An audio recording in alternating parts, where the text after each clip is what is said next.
할렐루야. 대단히 감사합니다. 우리 옆에 있는 분들과 인사하십시다. 할렐루야, 반갑습니다. 오늘 주신 하나님의 말씀은 열왕기하 4장이 되겠습니다. 열왕기하 4장 1절부터 7절까지 말씀, 구약성경 564면 열왕기하 4장 1절부터 7절까지 함께 읽겠습니다. 선지자의 생도의 아내 중에 한 여인이 엘리사에게 부르짖어 가로되 당신의 종 나의 남편이 이미 죽었는데 당신의 종이 여호와를 경외한 줄은 당신이 아시는 바 아니이다. 이제 체주가 이르러 나의 두 아이를 취하여 그 종을 삼고자 하나이다. 엘리사가 저에게 이르되 내가 너를 위하여 어떻게 하랴? 내 집에 무엇이 있는지 내게 고하라.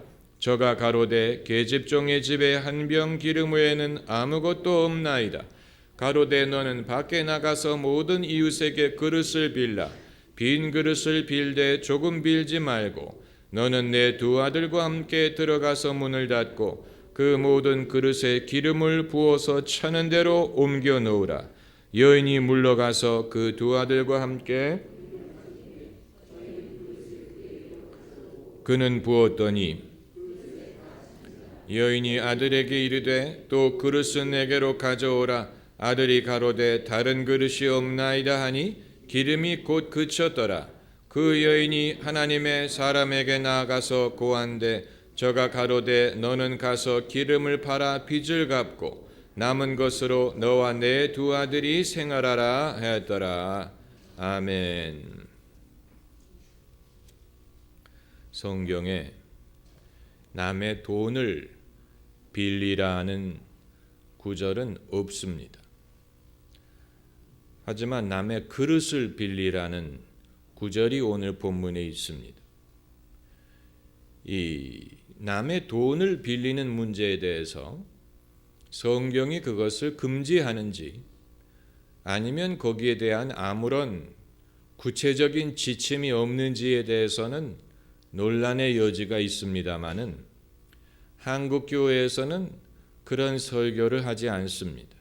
왜냐하면 모든 교회가 빚을 졌기 때문에 이미 교회가 빚을 진 상황에서 성도들에게 빚을 져도 되느냐 하는 말을 하는 것은 이 어폐가 있습니다. 하지만 미국 교회에서는 성경 한 구절을 인용해서 하나님의 뜻은 우리가 남의 돈을 빌리지 않는 것이다 라고 가르치는 그런 그룹이 있습니다. 로마서 13장 8절에 사랑의 빚 이외에는 아무 빚도 지지 말라, 이 한 구절을 인용해서 돈을 빌리는 것이 하나님의 뜻이 아니다, 이런 주장을 하는 상당히 많은 사람들이 그런 가르침을 합니다. 이 말이 전혀 일리가 없는 것이 아닙니다. 왜냐하면 많은 사람들의 이 경제적인 문제가 과다하게 빚을 지는 데서 비롯되기 때문에 그렇습니다. 우리가 이미 알고 있는 바입니다. IMF 위기 때 한국의 많은 대기업이 넘어질 수밖에 없었던 이유가 과다하게 돈을 꾸었었기 때문에 그렇습니다. 왜 그들이 그렇게 돈을 꾸었느냐? 과다하게 확장을 하려고 했어요. 너무 욕심이 컸어요. 그래서 너무 돈을 많이 끌어다가 확장을 하려고 하는데 IMF 금융위기가 터졌기 때문에 이 빚을 감당하지 못해서 넘어간 기업들이 많이 있습니다. 또 2008년 세계 금융위기가 일어났던 이유도 이게 서프라임 모기지라고 사람들이 집을 살 때 도저히 갚을 수 없는 빚을 내가지고 집을 샀어요. 왜 은행이 갚을 능력이 없는 사람들에게 돈을 꾸어주었느냐? 집값이 오르리라고 생각했기 때문입니다. 집값이 계속 오르기만 한다면 돈을 꾸어줘도 돈을 잃을 리가 없기 때문에 돈을 많이 빌려줬는데 부동산 거품이 꺼지면서 집값이 떨어지기 시작하니까 이제는 은행에서 꾸어준 빚을 갚는 것보다는 차라리 집을 넘겨주는 것이 더 싼 그런 일이 발생을 하면서 돈을 꾸어서 집을 산 사람은 전부 다 집을 잃고 또 그들에게 돈을 꾸어준 금융기관은 전부 다 손해를 보는 이것이 이제 2008년 금융위기가 아닙니까? 또 지금 이 스페인이라든가 그리스라든가 이런 국가들이 국가 부도 위기에 처한 이유는 똑같은 이유입니다. 정부가 수입보다도 지출이 많다 보니까 그 차이를 빚으로 메꾼 것인데 이제는 이 빚이 감당할 수 없는 수준에 이르러서 국가가 부도 상태에 이르게 된 것입니다. 이 모든 경제적인 어려움의 원인은 결국은 남의 돈을 빌리는 데서 비롯된 것입니다. 그러면 남의 돈을 빌리지 말아야 된다면 그럼 금융기관이 어떻게 살아남겠습니까? 그렇지요. 금융제도가 있는 것은 누군가 돈을 빌려주는 사람이 있고 돈을 빌려가는 사람이 있다는 것을 전제하기 때문에 은행이 있고 그렇기 때문에 우리가 은행에 돈을 맡기고 이자를 받고 그러는 것인데 빌려주는 사람도 없고 빌리는 사람도 없다면 은행이라는 것은 소용이 없을 것이고 우리는 돈을 맡길 데가 없을 것입니다. 그냥 베개 밑에 돈을 쌓아두고 살아야 될 것입니다. 그렇지 않습니까? 그렇기 때문에 그 로마서 1절 9절을 우리가 너무 확대해서 해석할 수는 없지만 그럼에도 불구하고 성경은 이 남의 돈을 빌리는 것에 대해서는 별로 좋게 보지 않는다.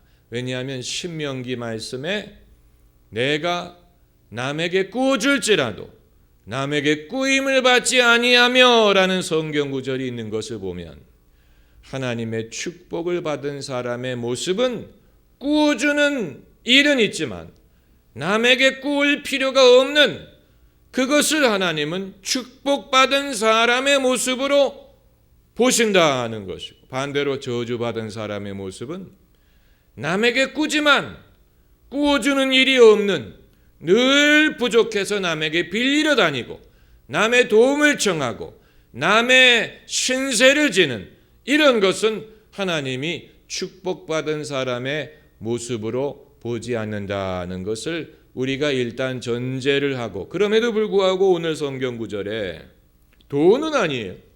그러나 남의 집에서 그릇을 빌리라. 그런데 조금 빌리지 말고 빌릴 수 있을 만큼 빌리라 라고 엘리사가 명하는 구절이 있습니다. 3절에 가로되 너는 밖에 나가서 모든 이웃에게 그릇을 빌라. 빈 그릇을 빌되 조금 빌지 말고. 그러니까 이제 여기서 우리가 생각할 것은 남의 그릇을 빌릴 만한 일이 있다면 조금 빌리지 말고 많이 빌려야 되지 않겠느냐는 것입니다.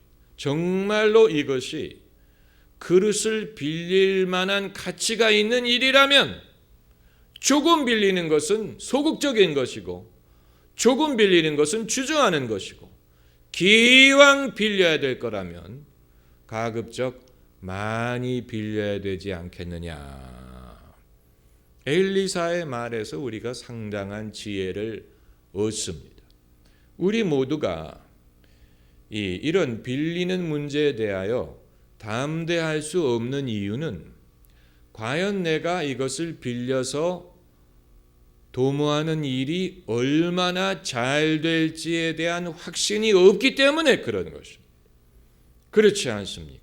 우리가 남의 돈을 빌려서 사업을 하든 은행에 돈을 빌려서 주식을 투자를 하든 돈을 빌려서 부동산에 투자를 하든 간에 그 결과가 얼마나 좋을지를 확신하기가 어렵기 때문에 늘 위험이라는 것이 있기 때문에 너무 많이 빌렸다가 나중에 생각한 대로 안 되면 엄청난 부담을 떠안아야 되기 때문에 사실 우리가 빌리는 것에 대해서 조심할 수밖에 없지요.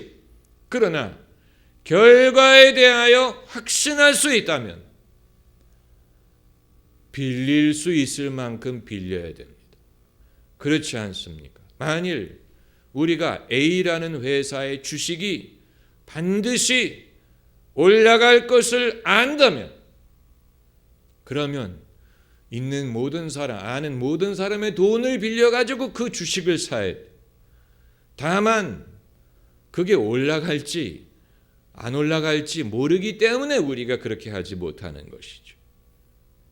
그렇기 때문에 이제 엘리사가 지금 이 여인에게 명하는 것은 자신의 어떤 이 생각, 또 추측, 또 어떤 실험 이런 차원에서 그렇게 될 수 있지 않을까 이렇게 하는 게 아니고 엘리사는 지금 이 여인에게 사람이 쉽게 말할 수 없는 아주 이 사람이 보장할 수 없는 사람의 능력으로는 보장할 수 없는 미래에 대하여 이 여인에게 지금 말을 해주고 있는 것입니다. 지금 이 여인은 경제적으로 굉장히 어려운 형편에 있는 사람이에요. 그러니까 웬만큼 먹고 살 만한 그런 여자가 아니고 지금 체주들이 와서 본인과 두 아들을 종으로 데려가려고 하는, 잘못하면 인생이 완전히 날아갈 아주 어려운 지경에 이른 그런 여성이. 그렇기 때문에 엘리사가 섣불리 이 여성에게 자신의 머리를 굴려서 이렇게 되지 않을까, 저럴 수도 있지 않을까, 어떤 자기의 의견을 말할 수 있는 상황이 아니에요. 자신의 의견을 말했다가는 이 여성은 엘리사의 말대로 했다가 그야말로 패가 망신할 수 있는 그런 상황입니다.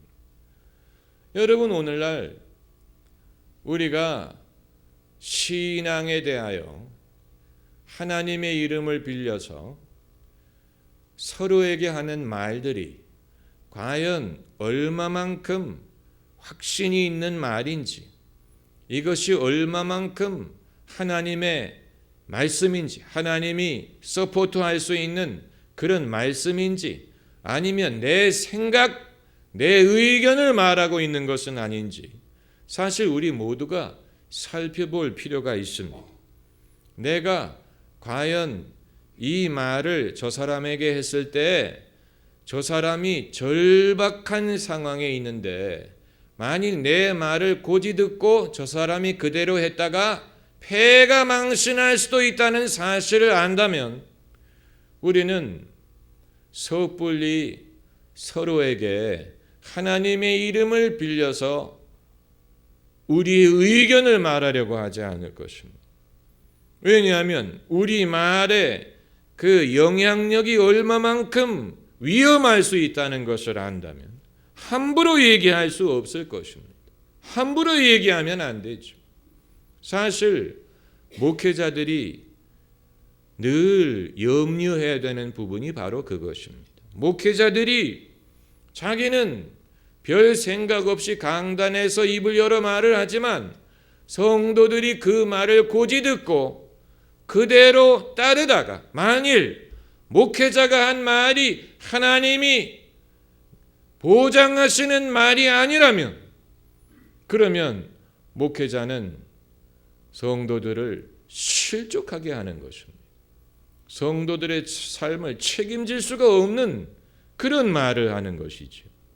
그렇기 때문에 목회자들은 정말 이 말로 때우려고 하지 말고 정말 자기 입에서 나가는 말이 얼마만큼 이게 하나님이 보장하시는 말인지를 확인하고 또 확인하고 기도하고 그리고 절제하고 조심하고 그렇게 해도 사실은 부족한 것인데, 오늘날 목회자들, 대한민국의 목회자들이 너무 말을 쉽게 하는 그런 경향이 있습니다.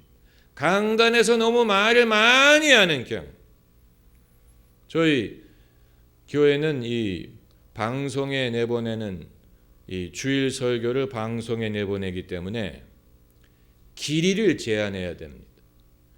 이 CBS TV는 24분을 넘지를 않기를 요구합니다. 24분 내에 설교를 끝내야 됩니다.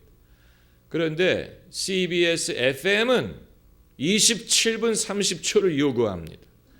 그렇기 때문에 제가 주일날 어떤 설교는 짧게 해야 되고 어떤 설교는 약간 길게 해야 되고, 그래서 이 방송국의 요구도 맞추고 저 방송국의 요구도 맞춰야 됩니다. 그런데 그리고 또 하나, 주일 설교가 방송에 나간다는 사실은 제가 섣부른 말을 할 수 없다는 그런 제약이 됩니다. 방송에 나가도 되는 그런 말을 해야지, 만약에 제가 설교 중에 교회 내에 사적인 문제를 언급한다든가 뭐 아무개 성도의 이름을 언급한다든가 이렇게 하게 되면 우리끼리는 그것이 통할지 모르지만 외부에 보내는 방송으로는 그게 적절하지가 않은 것입니다. 그렇기 때문에 이러한 모든 제약이 저로 하여금 주일 설교에 대해서 상당히 절제를 하고 스스로 조심을 할 수밖에 없는 그런 상황을 만든 것은 저는 긍정적인 것이라고 생각합니다. 그렇지 않고 이러한 제약이 전혀 없이 목회자가 뭐 원하는 대로 뭐 주일날 뭐 1시간도 설교하고 뭐 이렇게 하게 되면 말이 많아질수록 실수의 가능성이 그만큼 많아질 수밖에 없습니다. 말이 많아질수록 실수의 가능성이 많습니다. 하나님이 분명히 주신 말씀이 있더라도 내가 거기에 덧붙이는 말, 사람들 졸지 말라고 뭐 재밌는 얘기, 뭐 웃기는 얘기, 뭐 재밌는 예화, 또 뭐 내가 뭐 전에 읽은 뭐 책의 내용 뭐 이런 걸 덧붙이다 보면 배보다 배꼽이 크다고, 정말로 하나님이 주신 말씀은 요만큼이고 사람이 더한 얘기가 이만큼이라면 그건 별로 좋은 게 아닙니다. 그건 성도들의 신앙을 책임질 수가 없습니다. 그러나 그럼에도 불구하고 하나님의 말씀을 전하는 사람이 그럼에도 불구하고 내가 전하는 이 말, 내가 지금 전하는 이 말이 하나님의 말씀이라는 확신이 들 때가 있습니다. 그렇기 때문에 설교를 할 수가 있는, 하나님의 말씀이라고 믿고 하나님의 말씀을 대언하는 것이라고 믿을 수가 있는 그런 확신이 올 때가 있어요. 그 확신이 진짜인지 어떻게 아느냐? 결과를 보면 알 수가 있겠죠. 베드로의 경우에는 그가 구시 기도 시간에 성전에 기도하러 올라가다가 미문가에서 구걸을 하는 안진뱅이를 보지요. 그때 베드로가 우리를 보라 했더니 그 사람이 바라봤어. 무엇인가를 얻으려고 바라보았을 때 베드로의 입에서 나온 말이 은과 금은 내게 없거니와 내게 있는 것으로 너에게 주노니 곧 나사렛 예수의 이름으로 일어서라. 이렇게 말을 했는데 만약에 그 사람이 안 일어나면 그건 베드로가 하나님의 말씀이 아닌 자신의 말을 착각한 것입니다. 반대로 그 사람이 일어나면 그건 정말로 베드로가 그 순간에 하나님의 말씀을 대언한 것입니다. 만약에 결과가 어떻게 될 것인가를 베드로가 염려했다면 그 순간에 결코 그런 말을 하지 못했을 것입니다. 내가 만일 이런 말을 했는데 이 사람이 안 일어나면 무슨 망신일까? 사람들이 얼마나 나를 조롱할까? 그리고 이 당사자는 또 얼마나 시험을 받고 얼마나 상처를 입을까? 이것을 생각한다면 베드로가 결코 그런 말을 할 수가 없습니다. 베드로가 그 순간에 그런 말을 할 수 있는 유일한 길은 순간적으로 하나님이 그 마음에 담대함과 확신을 주셔서 더 이상의 의심의 여지가 없고 결과에 대해서 염려하지 않고 사람이 스스로 가질 수 없는 담대함이 그의 마음을 채웠기 때문에 그 순간에는 베드로의 신분으로 그 말을 한 것이 아니고 예수님의 입장에서 그 말을 한 거예요. 그러니까 그 순간만큼은 베드로도 제정신이 아닌 거예요. 그 순간만큼은 베드로가 아닌 거예요. 만일 그 순간을 녹음을 해서 베드로가 나중에 그것을 들었다면 자기의 목소리이지만 놀랐을 것입니다. 내가 그 순간엔 내가 아니었어. 내가 어떻게 그런 말을 할 수 있었을까? 놀라워. 내가 봐도 놀라워. 그 순간에 성령께서 나를 사로잡으셨어. 그랬기 때문에 그런 말을 할 수 있었어. 본인도 놀랐을 것입니다. 이처럼 말을 하는 사람은 사람이지만 그럼에도 그 입에서 나오는 말이 사람이 하는 말이 아닌 하나님이 주시는 말씀을 대언하는 순간이 있습니다. 할렐루야. 그런 순간이 있기 때문에 말씀의 능력을 사람들이 신뢰하고 지금까지도 그것을 믿는 것입니다. 네. 이 대언한다는 말이 바로 그런 뜻입니다. 대언이란 말은 대신 말한다라는 뜻인데 예수 그리스도의 교회는 예수 그리스도의 무엇입니까? 예수 그리스도의 몸이에요. The body of Christ. 교회를 예수 그리스도의 몸이라고 불러요.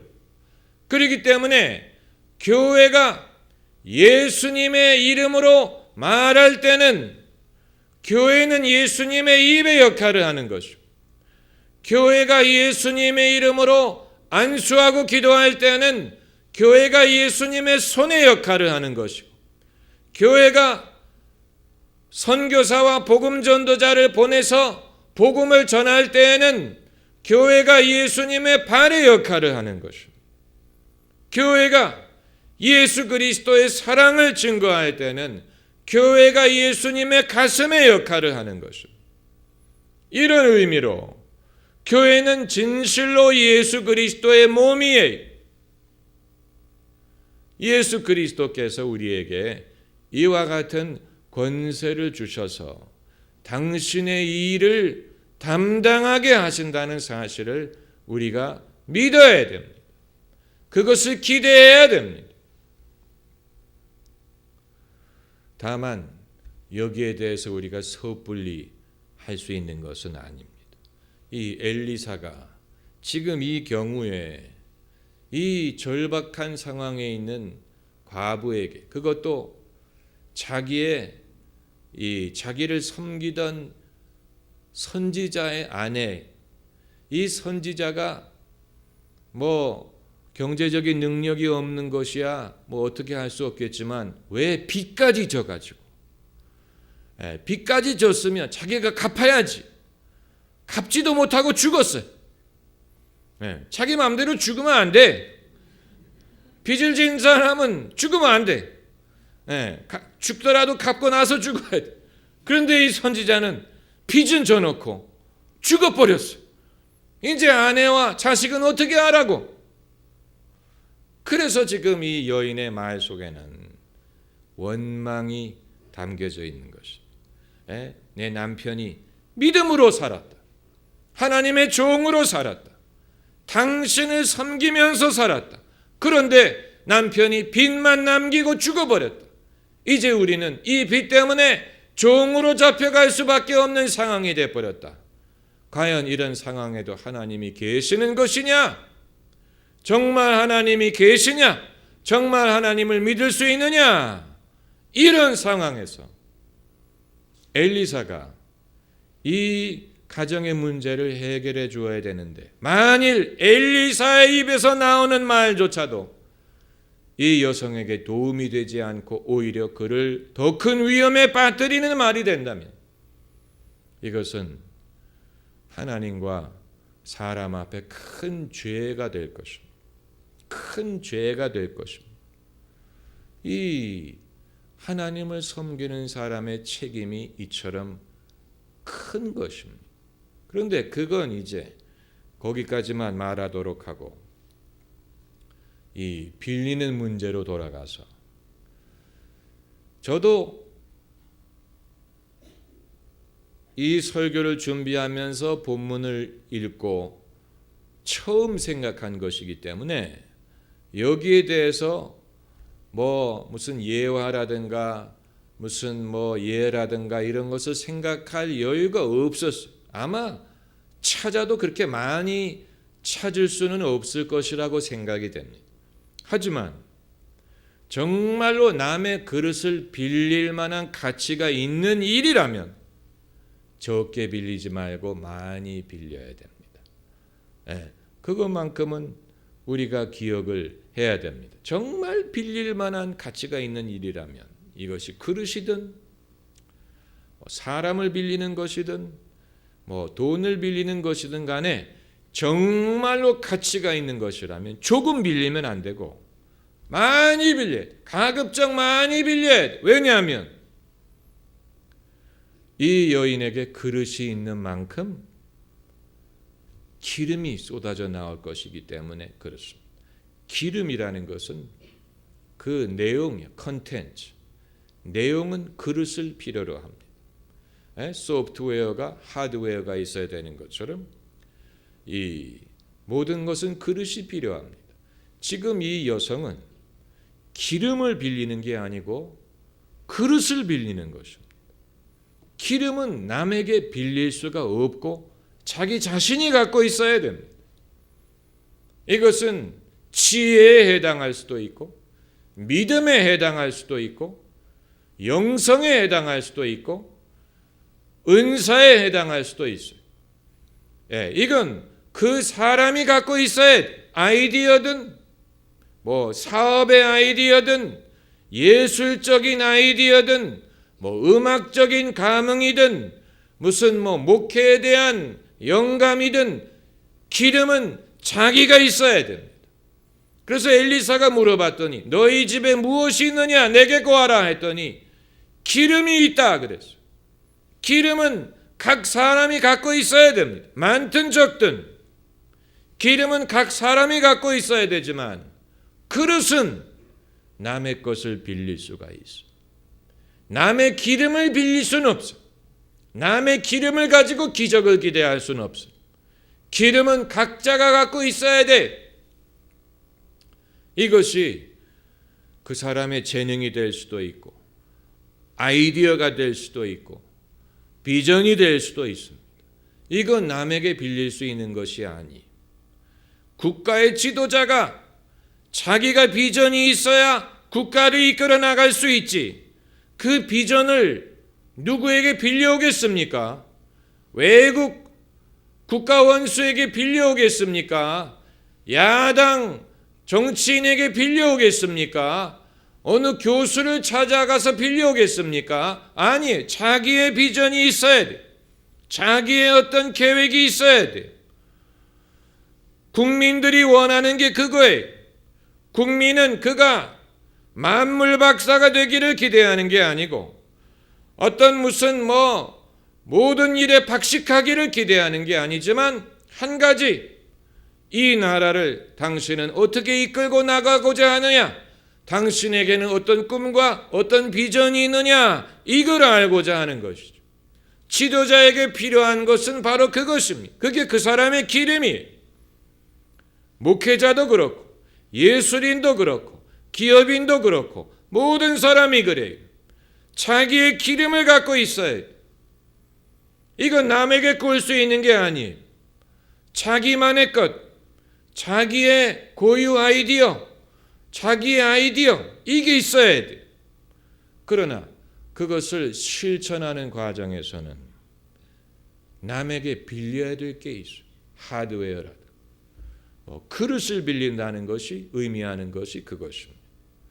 때로는 사람을 빌려야 돼요. 일꾼을 빌려야 돼요.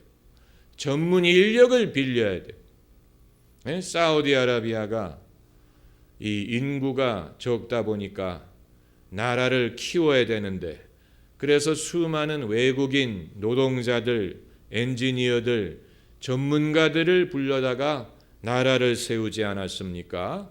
왜냐하면 자기의 기름이 있었기 때문에, 자기의 기름이 있기 때문에 기름으로 미천을 삼고, 그리고 그들이 갖고 있지 못한 무슨 노하우, 무슨 엔지니어링, 건축, 무슨 의료, 이런 것을 외국에서 빌려온 것처럼, 그건 그들이 미천이 있었기 때문에 가능한 것이죠.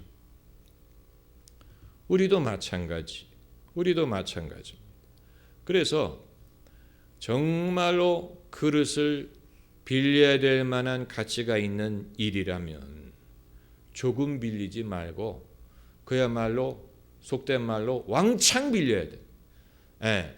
기회가 있을 때 가능한 한 많은 그릇을 빌려다가, 그래서 이 여인이 5절을 보면 물러가서 그 두 아들과 함께 문을 닫은 후에, 문을 닫았다라는 말은 이 기름이 흘러나오는 비밀은 남에게 보여줄 수 없는 나만의 비밀이, 하나님과 나만 아는 비밀, 이 아이디어의 근원, 지혜의 근원, 내가 갖고 있는 소프트웨어, 나의 어떤 비전, 이건 남이 알 수도 없고 남에게 공유하기도 어렵고, 이건 비밀, 은밀한 중에 있는 것이죠. 그래서 문을 닫고 저희는 그릇을 그에게로 가져오고 그는 부었더니 그릇에 다 찬지라. 여인이 아들에게 이르되 또 그릇을 내게로 가져오라. 아들이 가로되 다른 그릇이 없나이다 하니 기름이 곧 그쳤더라. 그러니까 왜 사람들 중에 어떤 사람은 남들보다도 재능이 많고 더 잘나고 더 가진 게 많은데도 불구하고 남들보다도 성과를 거두지 못하느냐? 아마 그 차이가 과연 그릇을 얼마나 빌렸느냐에 좌우된다고 볼 수 있습니다. 그러니까 아무리 자기가 가진 기름이 뛰어나더라도 그릇만큼 채울 수가 있는 것이죠. 그릇만큼 채우는. 이 여인이 그릇이 떨어지니까 기름도 그쳤더라. 더 이상 기적이 일어나지 않았어요. 이것이 한계였어요. 그러니까 우리 모두가 한계가 있는데 이 한계에 이를 때까지 과연 그 짧은 기간에, 우리에게 주어진 그 짧은 기간에 우리가 얼마만큼 우리의 그릇을 준비하느냐의 성과에 큰 차이가 일어난다고 볼 수가 있는 것입니다. 거기에 대해서는 길게 설명할 수 없음. 한마디로 여러분이 알아들으셔야 됩니다. 그 짧은 기간, 기름이 흘러나오는 짧은 기간을 하나님이 허락하시는, 아마 한두 시간도 안 됐을 것입니다. 그 기름 붓는데 무슨 시간이 그렇게 많이 걸립니까? 한두 시간도 안 됐을 것입니다. 한나절도 되지 않았을 것입니다. 기적이 일어나는 순간이 짧은 기간, 하나님이 짧은 기간 동안에 기적을 허락하셨어요. 그 짧은 기간에 엄청난 변화가 일어난, 짧은 기간에 이 가정의 운명이 변화한 거예요. 이 여성이 엘리사의 말을 얼마만큼 진지하게 받아들였느냐에 따라서, 그릇을 과연 얼마만큼 많이 빌렸느냐, 얼마만큼 순종을 하고 얼마만큼 믿었느냐에 따라서 그 짧은 시간에 엄청난 차이가 발생을 할 수 있었을 것입니다. 하나님의 기적을 우리가 경험할 수 있는 순간은 아주 짧아요. 우리에게 순종이 필요하고 믿음이 필요하고 온유함이 필요한 것은 그 짧은 순간을 위한 것. 그 짧은 순간에 준비가 된 사람과 그렇지 않은 사람의 차이라고 볼 수가 있습니다. 이 여성이 이 기름의 기적을 경험한 다음에 대박이다, 얘들아 이 기름을 들고 나가서 팔자, 이렇게 하지 않고 어떻게 했습니까? 엘리사에게 와서 고했어요. 참 이 여성의 훌륭한 면입니다. 이제는 우리가 대박이다, 가서 이제 우리가 이 기름을 팔아서 이제는 쇼핑하러 가자, 이게 아니고 엘리사에게 와서 고했어요. 왜냐하면 엘리사가 이 지혜를 전해준 것이기 때문에 엘리사에게 이런 일이 일어났습니다. 그랬더니 엘리사가 너는 가서 기름을 팔아 빚을 갚고 남은 것으로 너와 내 두 아들이 생활하라 하였더라. 엘리사가 그때야 축복을 하고 이것은 내 것이다, 내 필요에 따라서 써라. 그때 비록 기적을 경험한 것은 이 여자지만 그 소유권을 섣불리 자기 것이라고 하지 않았어요. 오늘날 이런 사람을 찾기가 어렵습니다. 엘리사에게 와서 자초지종을 고했더니 엘리사가 필요한 대로 당신이 쓰시오. 이건 당신 것입니다.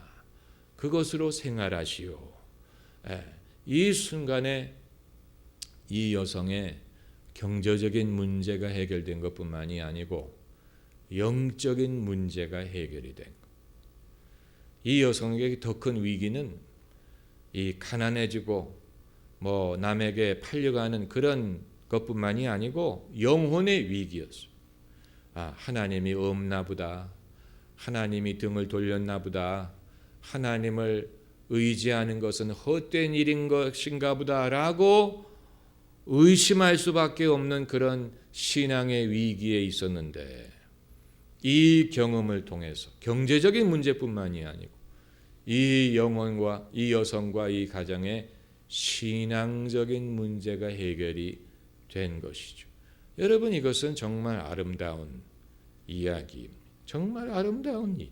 엘리사가 한 일은 정말로 아름다운 일입니다. 이것이 하나님이 하시는 일. 하나님이 하시는 일은 생명을 구원하고 영혼을 구원하고 믿음을 세워주고 믿음을 회복시키는 일입니다.